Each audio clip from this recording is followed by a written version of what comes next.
Hi Aries, it's Jen here from tarotspirit.net. I'm here for your January 2016 reading. And I'm using the Steampunk Tarot by Barbara Moore, and I'm just going to jump right in. Wow, so who did I just do?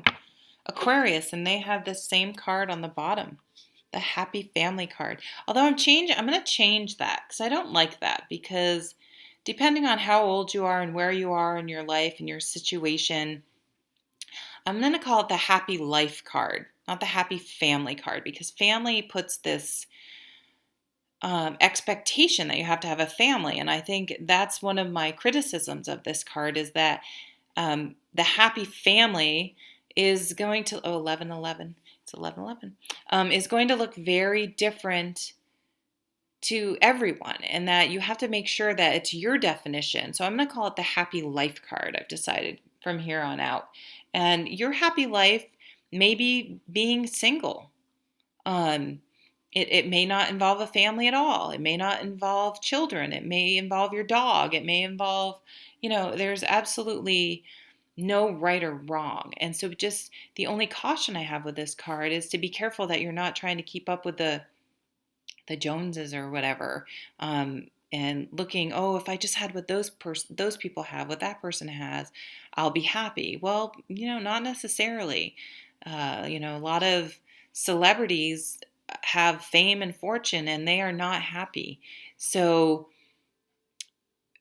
what you think is going to make you happy won't necessarily make you happy. So making sure how you define your happy life is what's truly making you happy on the inside. So I think that's what you're going to sort of gain some more clarity about, being at the bottom of the deck, Aries, is, what is your definition of happy? And finding out that happiness, of course, comes from within, not from without. Although I said I think winning the lottery, I would be pretty happy. But anyway. And then you have the Seven of Wands. This card is all about defending yourself without being defensive. So this is being an advocate. And, she has the high ground. She's in a very good position. So you're in a very good position this month. But just make sure that people don't get you on the defensive. As a friend of mine said, just the facts, ma'am. Don't go into a situation and get all emotional and, well, he's a jerk, No. Tell the facts, and the facts will let other people see that the person's a jerk or whatever, or shirk their responsibility or whatever. But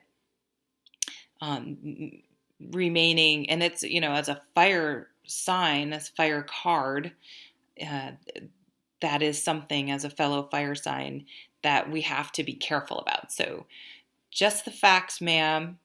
Be defensive, defend your position, but don't be defensive. Or as my dad says, never get in a pissing contest with a skunk. And then we have the Five of Cups. So this has come up now for the third time. You're the seventh card or sign I'm reading for. And I'm on this codependent kick, so I'm just going to go with it with this one. So if this is your sun and moon sign has come up with this, you'll hear me say this more than once.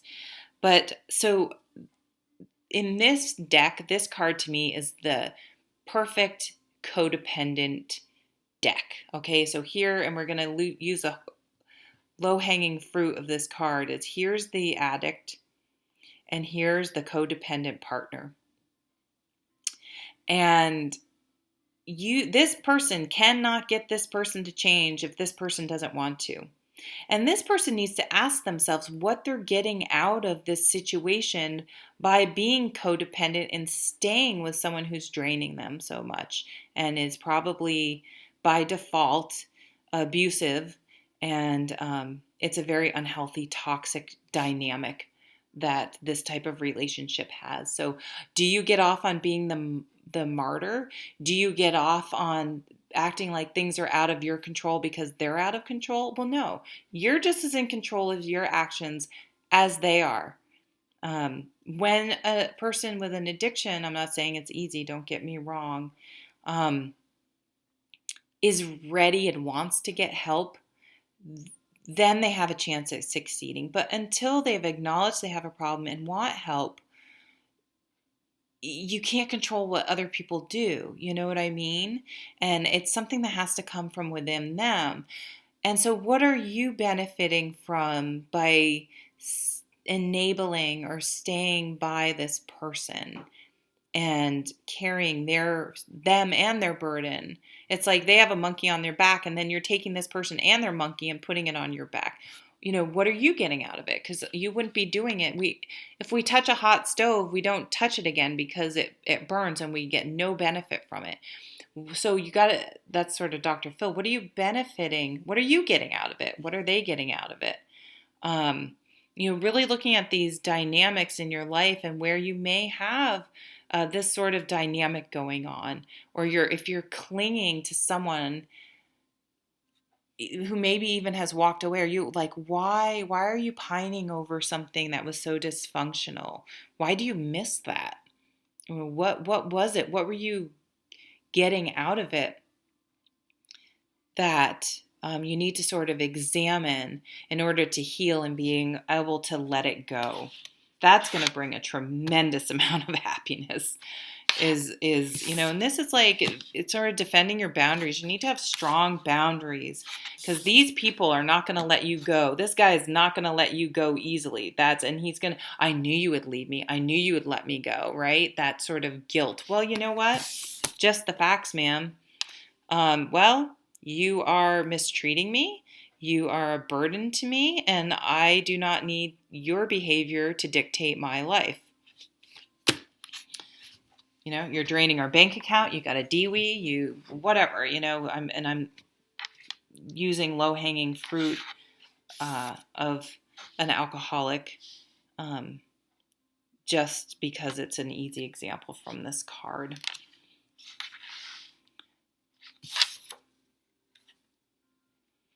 And we have the King of Swords. Yeah. So he is a lawyer. He doesn't care about necessarily the emotions. Here we go. Just the facts. Just the facts, ma'am.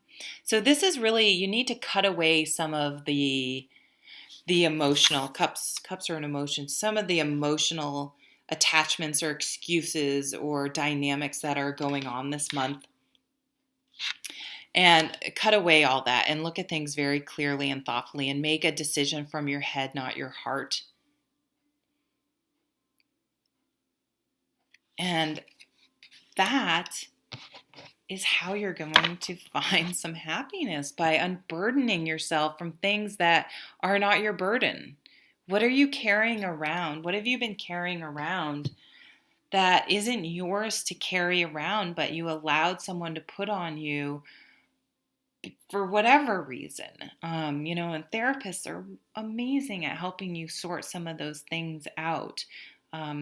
I think literally everyone should go to therapy, because I think it's so beneficial to have that, someone to mirror back and help you look at things that are not intimately involved in your situation in some way, that have their own biases or judgments already about the situation.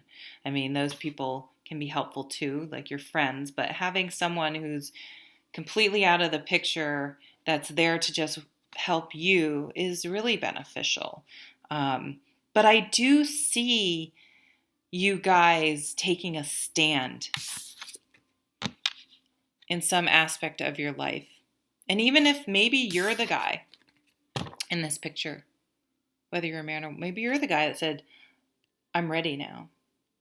I'm ready to deal with something. And this could be something much smaller. This doesn't have to be an addiction or anything, but any negative things that we have in our life that isn't healthy and is potentially causing issues in our relationships. It could be an anger issue.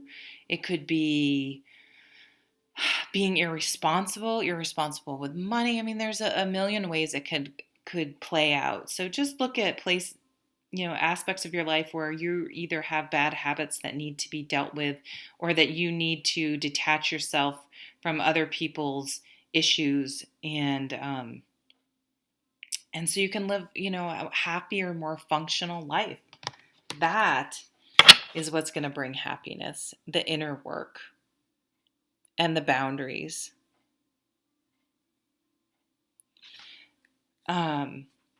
Thank you very much for watching, and I hope you have a wonderful January. I think it's going to be very cathartic and healing time for you, and I'll see you at the next video. Bye.